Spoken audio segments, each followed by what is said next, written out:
आज एक बहुत ही महत्वपूर्ण विषय की रिसर्च जो हम पिछले कई दिनों से कर रहे हैं उसकी रिपोर्ट लेके आया, और जो मैं डाटा आपके सामने रखूँगा विथ प्रूफ, तो मोदी सरकार की डिसइन्वेस्टमेंट पॉलिसी की वस्तु स्थिति आप सब लोगों के सामने आ जाएगी। हमने पहले CEL कंपनी के बारे में आप सब लोगों को बताया, तो आज वो कंपनी जो औने पौने दामों में सरकार अपने दोस्तों के हवाले कर रही थी वो रुक गई। हमने कॉनकर का मुद्दा उठाया, तो कॉनकर का डिसइन्वेस्टमेंट भी आज रोक दिया गया। और आज जो हम कंपनी लेके आए हैं, जिसको सरकार ने किसको बेचा, क्यों बेचा और क्यों इतने कम में बेचा, उसकी सारी प्रूफ विथ एविडेंस आपके सामने रखूंगा। कंपनी का नाम है पवन हंस। पवन हंस हेलीकॉप्टर सेवाएं प्रदान करता है देश में, और साउथ एशिया की सबसे बड़ी हेलीकॉप्टर कंपनी है, देश की नहीं, दक्षिणी एशिया की सबसे बड़ी हेलीकॉप्टर कंपनी है, जिसके पास सबसे ज़्यादा हेलीकॉप्टर है, सबसे ज़्यादा फ्लाइंग आवर्स का अनुभव है, सबसे ज़्यादा हेलीपोर्ट्स हैं, जिसका विश्वास है आज भी हमें केदारनाथ जी, बद्रीनाथ जी, माता वैष्णो देवी जी, अमरनाथ जी की यात्रा करनी होती है तो ये कंपनी हमें पहुंचाती है वहाँ तक। हमारे बुजुर्गों को यही कंपनी केदारनाथ जी के मंदिर के सामने पहुंचाती है। उसको भारत सरकार ने अपना 51% हिस्सा बेचने का निर्णय कर लिया, और किसको बेच रहे हैं वो जानकारी दूंगा आपको। मात्र 211 करोड़ रुपए में। और किस कंपनी को बेच रहे हैं? कंपनी का नाम है स्टार 9 मोबिलिटी प्राइवेट लिमिटेड, और ये स्टार 9 मोबिलिटी प्राइवेट लिमिटेड है, और जिसका इनकॉर्पोरेशन होता है 29 अक्टूबर 2021। 6 महीने पुरानी कंपनी को, जो 6 महीने पहले बनी है, और ये जो मैं डॉक्यूमेंट है ये मिनिस्ट्री ऑफ कॉर्पोरेट अफेयर्स का वेबसाइट से लाया हूं, ये कोई सरकारी सोर्स है, कोई निजी सोर्स से डाटा नहीं लाया हूं। 6 महीने पुरानी कंपनी को पवन हंस, जो कि देश की मतलब 30-35 साल पुरानी, 40 साल पुरानी हेलीकॉप्टर कंपनी है, उसको 6 महीने पुरानी कंपनी को भारत सरकार ने अपनी 51% हिस्सेदारी 211 करोड़ में बेचने का निर्णय कर लिया। आपको लग रहा होगा साहब कोई आया ही नहीं होगा, नहीं, 2 बिडर और थे, और उनकी भी कहानी सुनिए, और फिर मैं इस स्टार मोबिलिटी की हकीकत आपके सामने रखूंगा। उनकी कहानी ये सुनिए कि एक बिडर था, उसने बिड किया 181 करोड़, 181 करोड़। दूसरा बिडर था जिसने बिड किया 153.15 करोड़, और रिजर्व प्राइस थी 199.92 करोड़। 3 बिडर, 2 बिडर करते हैं रिजर्व प्राइस से कम, एक बिडर करता है, सिर्फ एक बिडर करता है रिजर्व प्राइस से ज्यादा, और वो कंपनी भारत सरकार उस बिडर के हवाले कर देती है।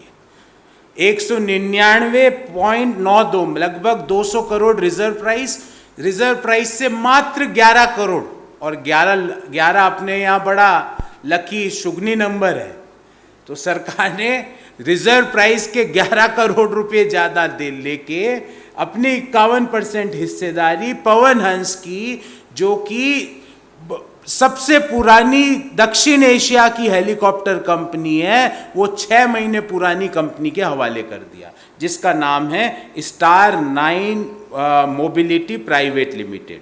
अब आप स्टार 9 मोबिलिटी प्राइवेट लिमिटेड की हकीकत आपको बताता हूं। स्टार 9 मोबिलिटी जो है, इसके 3 एसोसिएट है। उन तीनों एसोसिएट की कहानी सुनिए, और उनकी जानकारी आपके सामने रख रहा हूं। पहला एसोसिएट है जिसका नाम है बिग चार्टर प्राइवेट लिमिटेड।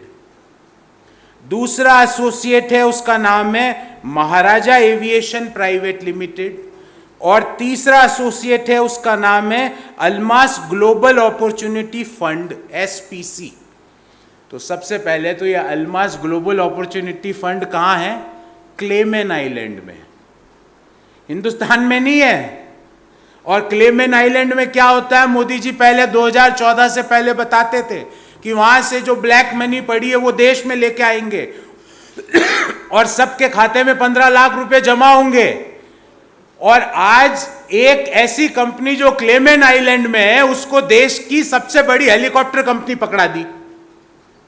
उसका कोई अता पता नहीं है। चलो साहब, एक का नहीं पता, दूसरे का तो होगा। दूसरी कंपनी का नाम है महाराजा एविएशन लिमिटेड और तीसरी का नाम है बिग चार्टर प्राइवेट लिमिटेड। ये बिग चार्टर प्राइवेट लिमिटेड का दिल्ली हाई कोर्ट में हेलीकॉप्टर संबंधित केस चल रहा है। ये मैं नहीं कह रहा, उस केस की भी डिटेल्स आपको दूंगा। एक कंपनी तीन साझेदार थे स्टार 9 मोबिलिटी के, जो 6 महीने पहले बनी है। एक साझेदार तो है क्लेमेन आइलैंड में, एक साझेदार जो हिंदुस्तान में है उसके खिलाफ हेलीकॉप्टर ड्यूस से संबंधित केस चल रहा है दिल्ली हाई कोर्ट में। और तीसरी कंपनी है जिसका नाम है महाराजा एविएशन प्राइवेट लिमिटेड। उसकी इंटरनेट पे कोई डिटेल नहीं है, पर मैंने उसके फेसबुक पेज पे जाके डिटेल एकत्रित करी। फेसबुक पेज पे महाराजा एविएशन कहता है कि हमारे पास 3 हेलीकॉप्टर है और फेसबुक पेज पे 4-5 फोटोएं ही थी। उन 4-5 में से 3 फोटोएं देश में जो 35 रुपये तेल बेचवाना चाह रहे थे बाबा रामदेव जी की है। ये मैंने ये इस कंपनी के फेसबुक पेज से लाया हूं। बाबा रामदेव जी इनके चहेते कस्टमर है या क्या है मुझे नहीं पता, आई डोंट नो। पर मैं ये जानता हूं कि ये वही बाबा है जो 35 रुपए प्रति लीटर तेल बिकवाने की बात कर रहे थे 2014 से पहले। इस बात की मेरी गारंटी। ये इनके चहेते कस्टमर है कि इनका इनसे क्या रिश्ता है मुझे नहीं पता, पर 5-7 फोटोओं में 3 तो बाबा रामदेव जी की है जो मैं आपके सामने रख रहा हूं, एक आचार्य जी बालकृष्ण जी की है जो बाबा रामदेव जी के कंपनी के सीईओ है, एक हेमा मालिनी जी की है। ये कंपनी क्या करती है, इसकी क्या वेबसाइट है, इसके फेसबुक पेज पे ये बताया गया है कि हमारे पास 3 हेलीकॉप्टर है। और ये बाबा से इनका क्या संबंध है? या तो ये कोरोनिल की दवा देते हैं हेलीकॉप्टर बैठने वालों को, मुझे नहीं पता, या ये अनुलोम विलोम सिखाते हैं हेलीकॉप्टर में बैठ के, मुझे नहीं पता। इनकी इस हेलीकॉप्टर कंपनी से क्या संबंध है मुझे नहीं पता, पर ये कंपनी बाबा जी को हेलीकॉप्टर में बैठा के फोटोए अपने फेसबुक पेज पे डाल रही है। तो एक ऐसी कंपनी जो 6 महीने पहले बनी, जिसके 3 में से एक एसोसिएट तो क्लेमेन आइलैंड में बैठा है, केमेन आइलैंड में बैठा है, दूसरा एसोसिएट का दिल्ली हाई कोर्ट में केस चल रहा है, तीसरे एसोसिएट बाबा जी के साथ अपनी फेसबुक पेज पे फोटोएं डाल रहा है। अब इस संबंध में हमारे 2-4 प्रश्न हैं भारत सरकार से कि क्यों ऐसे बिडर जिनके 3 एसोसिएट कंपनी, 3 का जो पार्टनर है उस बिडर के, तीनों में से किसी की भी आइडेंटिटी आपको वेबसाइट पे नहीं मिलेगी।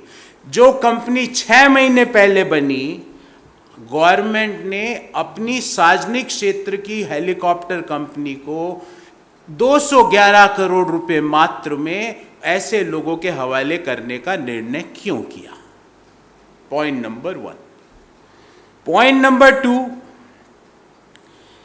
कि ऐसा क्या कारण था कि 3 बिडर आते हैं, 2 रिजर्व प्राइस से कम करते हैं, एक मात्र 11 करोड़ रुपए रिजर्व प्राइस से ज्यादा देता है और उसको हेलीकॉप्टर कंपनी पकड़ा दी जाती है। पॉइंट नंबर 3, ये जो पवन हंस है इसकी 51% हिस्सेदारी भारत सरकार के पास है, 49% हिस्सेदारी ओएनजीसी के पास है, और ओएनजीसी कह रहा है मैं खरीदना चाहता हूं। क्यों ओएनजीसी को नहीं देके एक 6 महीने पुरानी कंपनी को दे दिया गया? क्योंकि ओएनजीसी के मूवमेंट पवन हंस के थ्रू होते हैं, और ना केवल ओएनजीसी के, एचएएल के मूवमेंट भी पवन हंस के थ्रू हो रहे हैं। क्यों उन कंपनियों को ये कंपनी नहीं दी गई? और तो और पवन हंस कंपनी के जो एम्प्लॉइज हैं वो कह रहे हैं हमको दे दो, हम खरीद लेते हैं, हम चला लेंगे। उनकी यूनियन ने बिड भी करी, पर भारत सरकार ने कहा नहीं, तुम योग्य नहीं हो। 6 महीने पुरानी कंपनी योग्य है, तुमको कुछ नहीं आता है। केमन आइलैंड में जो लोग बैठे हैं वो योग्य है हमारे देश की सबसे पुरानी हेलीकॉप्टर कंपनी चलाने के लिए। फिर एक और इसमें चीज आपके सामने रख रहा हूं।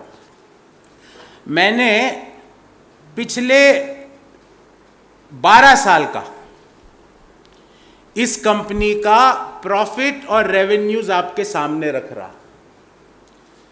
2017-18 तक यह कंपनी निरंतर प्रॉफिट कर रही थी। 18-19 में ऐसा क्या हुआ कि ये जो प्रॉफिट मेकिंग, और प्रॉफिट भी छोटा मोटा नहीं, 350-400 करोड़ रुपया प्रॉफिट था। 16-17 में 376 करोड़, 17-18 में वो घट के हो गया 12 करोड़, और 18-19 से ये लॉस में आ गई। क्या हुआ इस दौरान, क्या हुआ वो भी बताता हूं। ये लॉस में क्यों आई वो भी बताता हूं। इस कंपनी को जानबूझ के लॉस में डाला गया, क्योंकि इस कंपनी को कहा गया कि रोहिणी में एक हेलीपॉड बना है। इस कंपनी को कहा गया कि वहां पे अपना पैसा लगाओ हेलीपॉड में। वो हेलीपॉड की आज क्या स्थिति है आपको और मुझे दोनों को पता है, वो बंद पड़ा है। तो इस कंपनी को, प्रॉफिट मेकिंग कंपनी को पहले डालो लॉस में। लॉस में डाल के औने पौने दाम में, बिना ड्यू डिलिजेंस के, बिना प्रॉपर प्रोसेस के, पता नहीं किन को किसी के हवाले कर दो। क्या इसको डिसइन्वेस्टमेंट कहा जाता है? ये डिसइन्वेस्टमेंट नहीं है, इसको फ्रॉड कहा जाता है। ये हिंदुस्तान के लोगों के पसीने की कमाई को औने पौने दामों में अपने दोस्तों के हवाले करने की प्रक्रिया कहा जाता है। इसको मैं ये कहूँगा कि this is the magic 101 tutorial to lower valuation before disinvestment. पहले प्रॉफिट मेकिंग कंपनी को चिन्हित कर लो, फिर उस कंपनी के प्रॉफिट को लॉस में डालो, फिर लॉस में डाल के उसके वैल्यूएशन को कम करो, फिर उस कम वैल्यूएशन में को औने पौने दाम में 4-6 महीने पुरानी कंपनी का, जिसका कोई अनुभव नहीं है हेलीकॉप्टर में, उसके हवाले कर दो। क्या ये डिसइन्वेस्टमेंट प्रक्रिया है? ये जितनी भी बातें मैंने आपके सामने कही, इस कंपनी का इनकॉर्पोरेशन सर्टिफिकेट, पवन हंस का पिछले 12 साल का रेवेन्यूज और नेट प्रॉफिट, 2017-18 तक पवन हंस प्रॉफिट में थी और हैवी प्रॉफिट में। और जो ये कंपनी है स्टार 9 मोबिलिटी, इसमें एक पार्टनर है, उस कंपनी के पास 3 हेलीकॉप्टर है, और वो कंपनी सिर्फ बाबा रामदेव की फोटो डाल रही है। मुझे नहीं पता ये रिश्ता क्या है इनका, मुझे नहीं पता। तो हमारी मांग है कि भारत सरकार जो ये डिसइन्वेस्टमेंट नहीं, फ्रॉड का जो गेम खेल रही है, उनका एक ही कॉन्सेप्ट है, shoddy financial management coupled with injudicious disinvestment. ये भारत सरकार का एक मोटो हो गया है कि एक गलत वित्तीय प्रबंधन करो और औने पौने दामों में सरकारी कंपनियां अपने दोस्तों के हवाले करो। अगर नहीं है तो ये 6 महीने पुरानी कंपनी को साउथ एशिया की सबसे बड़ी हेलीकॉप्टर कंपनी भारत सरकार ने क्यों दी? इसका जवाब आज देश का हर व्यक्ति चाहता है। मैं आपके प्रश्न लूं उससे पहले अंग्रेजी में ब्रीफली इस मुद्दे में के बारे में अपनी बात रखूंगा। Pawan Hans, that is the Modi government's magic 101 tutorial to lower valuation before disinvestments. The principle, I can say, on which the financial management under Modi government is working is shoddy financial management coupled with injudicious disinvestment. In last 8 years, after having a disastrous financial management, the economy is reeling and the BJP government has forced sectors to the end of their teethers that needed support and have magically made good companies and sectors struggle. They are violating all prudence and common logic to find out way for the financial mismanagement caused in the last 8 years. In the series of miscalculated and injudicious disinvestment decisions to justify their financial policies, BJP government are committing series of blunders. After our repeated exposures against injudicious disinvestment of CEL, the government has to finally take it back, and now the Modi government has sold 51% stake in Pawan Hans to Star 9 Mobility at just 211.14 crore. Whereas the reserve price for the 51% majority stake was fixed by Modi government at rupees 199.92 crore. The other two bidders that participated made bids of only 181.05 crore and 153.15 crore, which is below the reserve price. Before I ask the questions, I would like to give some facts about Pawan Hans. Pawan Hans is South Asia's largest helicopter company with 42 helicopters. 42 helicopter है इस company के पास. Offshore operations connecting inaccessible areas, charter service, search and rescue work, VIP transportation, corporate and social special charters, hotline washing of insulators and heli pilgrims. That includes Kedarnath ji, Badrinath ji, Amarnath ji and Mata Vaishno Devi ji among others are some of their major services provided by Pawan Hans. Pawan Hans is a strategic organization catering to ONGC, HAL and BSF also, with 51% with the Government of India and remaining 49% with the ONGC before the disinvestment process. Pawan Hans was profitable company till 2017-18, but post that it has been continuously making loss. Now see the chronology of events. While this may seems like a normal disinvestment, there are several things that raises eyebrows. Point number 1. Star 9 Mobility Limited is a consortium of Big Charter, Maharaja Aviation and Almas Global Opportunity Fund, which was set up just 6 months ago, that is on 29th October 2021. And I am giving you the incorporation details from the Ministry of Corporate Affairs website.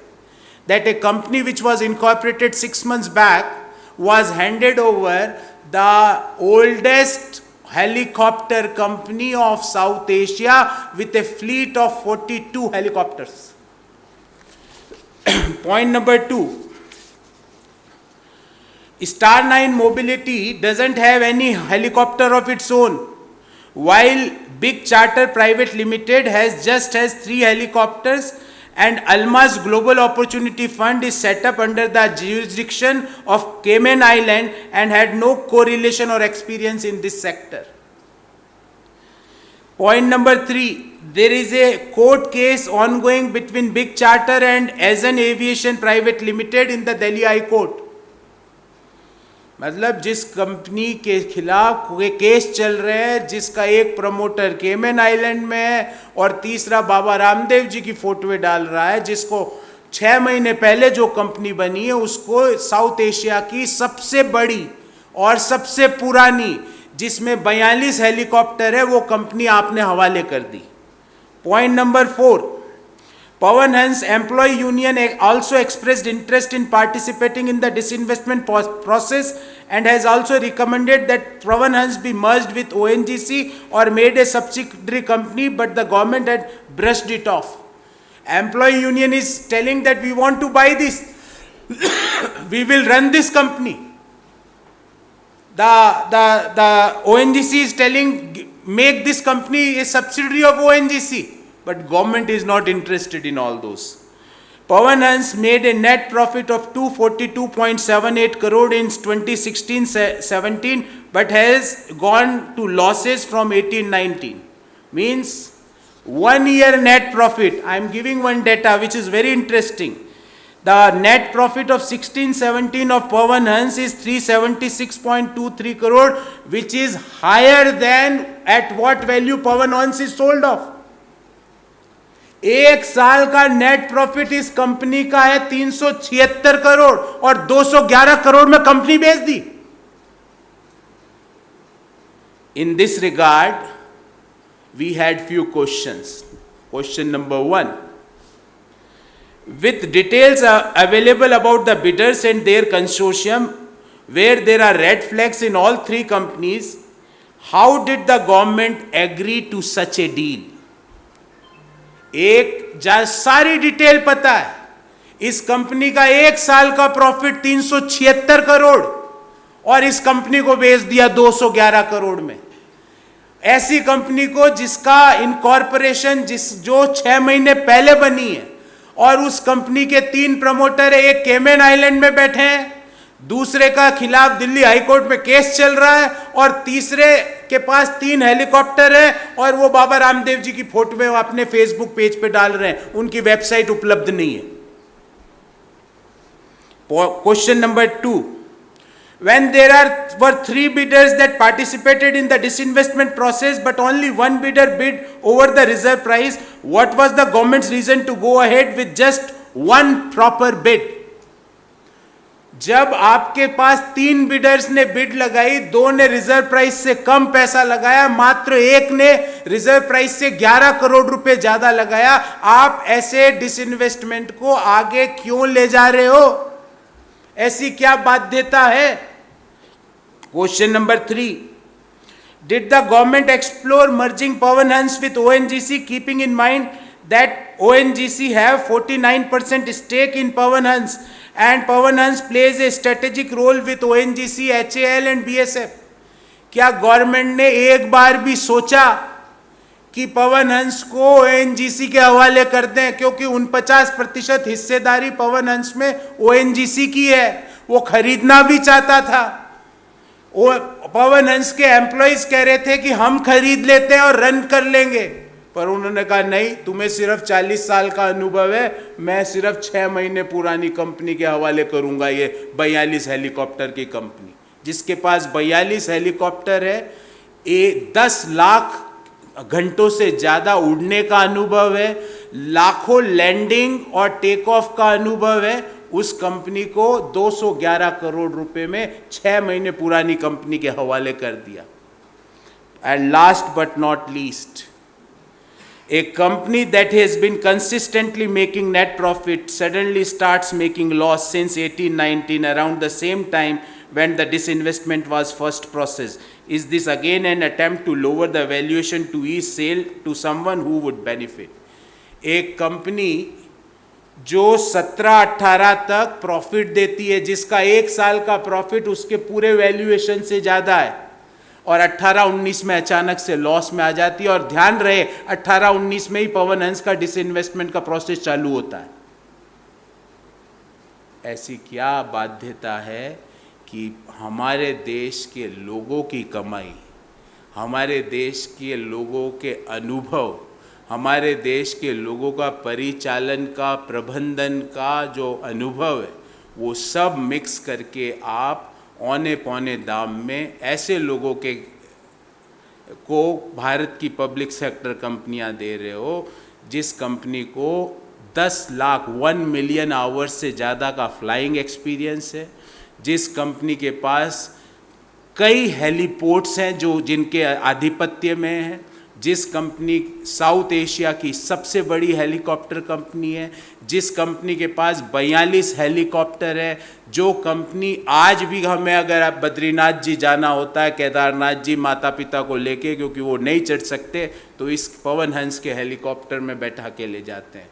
उस company को आपने 6 माह पुरानी company के हवाले, और वो भी 1 साल का जो प्रॉफिट है उससे कम पैसों में आपने उसको दे दिया। ऐसा क्यों? देश ये जानना चाहता है। सो ये जो मैंने आपको जितनी भी डिटेल्स बोली है, एनेक्सर 1 जिसको मैं इनकॉर्पोरेशन है, एनेक्सर 2 जिसमें पवन हंस का पिछले 12 साल का प्रॉफिट और रेवेन्यूज़, और एनेक्सर 3 35 रुपये प्रति लीटर में तेल देने वाले बाबा जी के साथ इस कंपनी में जिन्होंने इस कंपनी को खरीदा है, उनके फेसबुक पेज पे इनकी फ़ोटो है। मुझे नहीं पता इनका क्या रिश्ता है। आपके कोई सवाल हो इस संबंधित तो मैं उत्तर देने का प्रयास जरूर करूँगा। एक्सपर्ट ने साफ कहा जो हिस्सेदारी 211 करोड़ बेची गई है उसकी कम से कम वैल्यू 500 करोड़ से ऊपर की होनी चाहिए, और जितना 49% शेयर जो ओएनजीसी के पास बचा पड़ा है, वो ओएनजीसी भी कहती है कि सरकार ने जिस रेट पे बेचा उसी शर्तों पे हम भी अपना हिस्सा बेचेंगे। अब आपको मैं 2016-17 ये 16-17 साल है, इसमें प्रॉफिट है इस कंपनी का नेट प्रॉफिट 376 करोड़, और कंपनी बिक गई 211 करोड़। मतलब 1 साल का प्रॉफिट भी इस कंपनी का जिस वैल्यू पे ये बिकी है उससे ज़्यादा का है। ये मैं नहीं कह रहा, ये डिटेल्स। और अगर मैं पिछले 10 साल का प्रॉफिट अगर जोड़ लूँ 2010-11 से लेके 16-17 का, मतलब पिछले 7 साल का प्रॉफिट जोड़ लूँ, तो ये प्रॉफिट लगभग होता 1000 करोड़। सिर्फ 7 साल का प्रॉफिट। क्यों? क्यों? आपने बिल्कुल सही कहा। ओएनजीसी कह रही मैं भी तैयार हूं खरीदने को, 49% हिस्सेदारी मेरे पास है, 51 मैं खरीद लेती हूं। बोले नहीं, तुम कैसे खरीद लोगे? केमैन आइलैंड वाले खरीदेंगे, तुम कैसे खरीद लोगे? 6 महीने पुरानी कंपनी खरीदेगी। क्या ये डिसइन्वेस्टमेंट प्रोसेस है? इसको डिसइन्वेस्टमेंट प्रोसेस नहीं कहते, इसका वर्ड मैंने इजाद किया है, जो ये 101 ट्यूटोरियल है डिसइन्वेस्टमेंट का, धोखा देने का, वो हर बार यही लागू होता है। आप कंपनी को चिन्हित करते हो, ये क्रोनोलॉजी है, इस कंपनी को चिन्हित कर लिया कि इसका डिसइन्वेस्टमेंट करना है, पहले उसको प्रॉफिट से लॉस में लाओ ताकि उसका वैल्यूएशन कम हो, फिर ढूंढो किसको दे सकते हैं। हमने बात आपको सीएल की भी बताई थी, एक इलेक्ट्रॉनिक्स कंपनी एक फर्नीचर बनाने वाले के हवाले कर रहे।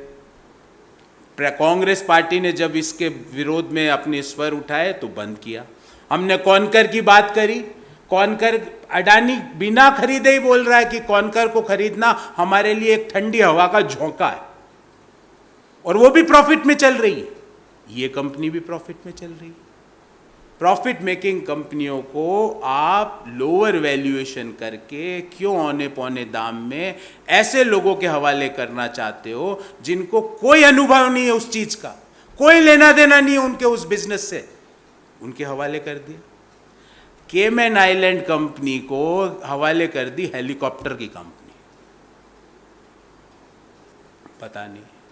इसलिए हम चाहते हैं कि भारत सरकार हमारे चारों सवाल का जवाब दें कि जब 3 ही बिडर थे और 2 बिडर ने रिजर्व प्राइस से कम पे बिड करी, तो 1 बिडर ही आपका बचा और उसने भी रिजर्व प्राइस से मात्र 11 करोड़ रुपए ज़्यादा पे बिड करी। उसको आपने दक्षिण एशिया की, देश की नहीं कह रहा हूँ, साउथ एशिया की सबसे बड़ी हेलीकॉप्टर कंपनी क्यों दे दी? क्यों ये कंपनी ओएनजीसी को नहीं दी जा सकती थी, या एम्प्लॉय यूनियंस जो चाहती थी कि हम खरीद के इसको चला ले उनको नहीं दी? क्यों ये कंपनी सिर्फ 6 माह पुरानी इनकॉर्पोरेटेड कंपनी को दे दी गई? क्यों ऐसा हुआ कि जब इस कंपनी का डिसइन्वेस्टमेंट का निर्णय हुआ उस वर्ष से ये कंपनी प्रॉफिट से लॉस में आ गई? ये रिश्ता क्या है? What is this? What is this relationship? और ये 35 रुपये प्रति लीटर वाले बाबा बताएं, मुझे तो नहीं पता आपका क्या रिश्ता है। पर ये कंपनी फेसबुक पे सिर्फ आपके और आपके सीईओ की फैन है, और एक फोटो उन्होंने हेमा मालिनी जी की भी डाली है। क्या रिश्ता है मुझे नहीं पता, बताइए आप।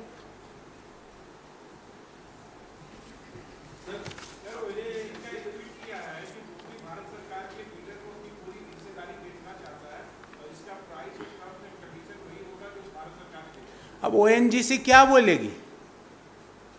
वो बोल सकती है। उसको तो आपने गुजरात जो स्टेट पेट्रोलियम जो है जीएसपीएल थी पकड़ा दी, आपने उस जीएसपीएल को बिल्कुल खत्म कर दिया, ओएनजीसी को पकड़ा दिया। मैं तो कह रहा हूं एम्प्लॉय यूनियन तक कह रही है हम खरीदने को तैयार है, पैसा देते हैं। तो बोले नहीं, तुम नहीं, तुम्हें 40 साल हेलीकॉप्टर चलाने का अनुभव है, हम 6 महीने पुरानी केमैन आइलैंड वालों को देंगे। क्यों? क्या ये डिसइन्वेस्टमेंट है? मात्र 211 करोड़ में 42 हेलीकॉप्टर, मात्र 211 करोड़ रुपए में। मतलब अगर आप इसकी कैलकुलेशन करें तो 4-4.5 करोड़ का एक हेलीकॉप्टर, उसके अलावा आपका अनुभव, उसके अलावा आपके हेलीपोर्ट्स, उसके अलावा आपको जो लाइसेंसेस है, फ्लाइंग लाइसेंसेस, कि भाई बद्रीनाथ जी में सिर्फ आप ही लैंड कर सकते हो, आपके पास लैंडिंग राइट्स है। केदारनाथ जी में आप ही लैंड कर सकते हो, माता वैष्णो देवी जी में आप ही लैंड कर सकते हो। उसके अलावा आपकी जितनी सार्वजनिक क्षेत्र की कंपनियां, ओएनजीसी हो, बीएसएफ हो, जिनके सुदूर इलाकों में मूवमेंट करना हो तो सिर्फ आप पे विश्वास है। 1 मिलियन घंटे से ज्यादा का फ्लाइंग एक्सपीरियंस, बहुत कम हेलीकॉप्टर कंपनियां हैं दुनिया में जिनके पास 1 मिलियन अर्थात 10 लाख घंटों से ज्यादा का फ्लाइंग अनुभव है, 1 लाख से ज्यादा लैंडिंग और टेक ऑफ का अनुभव। उस कंपनी को आपने भेज दिया। देश तो सवाल पूछेगा, और यह भी जरूर पूछेगा कि 1 साल का प्रॉफिट भी आपका जिस भाव में आपने बेचा उससे ज्यादा था, ऐसा क्यों किया? यह भी पूछेगा कि ये संयोग है या प्रयोग है कि जैसे ही आपने डिसइन्वेस्टमेंट का निर्णय किया उसी वर्ष से प्रॉफिट मेकिंग कंपनी लॉस में टर्न हो जाती है। ये भी पूछेगा कि इस कंपनी को लॉस में डालने के लिए रोहिणी हेलीपोर्ट जो बना, वहाँ पे इस कंपनी से पैसा क्यों लगवाया गया? ये सवालों का जवाब भारत सरकार को देना पड़ेगा। और प्रधानमंत्री जी, आपको चुप्पी तोड़नी पड़ेगी। देश के पुरानी संसाधन युक्त पब्लिक सेक्टर कंपनियों को देश औने पौने दामों में नहीं बिकने देगा। हमने सीईएल को रुकवाया, हमने कॉनकर को रुकवाया, और मैं वादा करता हूँ कि ये जो मैं तथ्य आपको दूंगा और आप इसको प्रमुखता से अगर प्रकाशित करेंगे तो सरकार को ये रोकना पड़ेगा।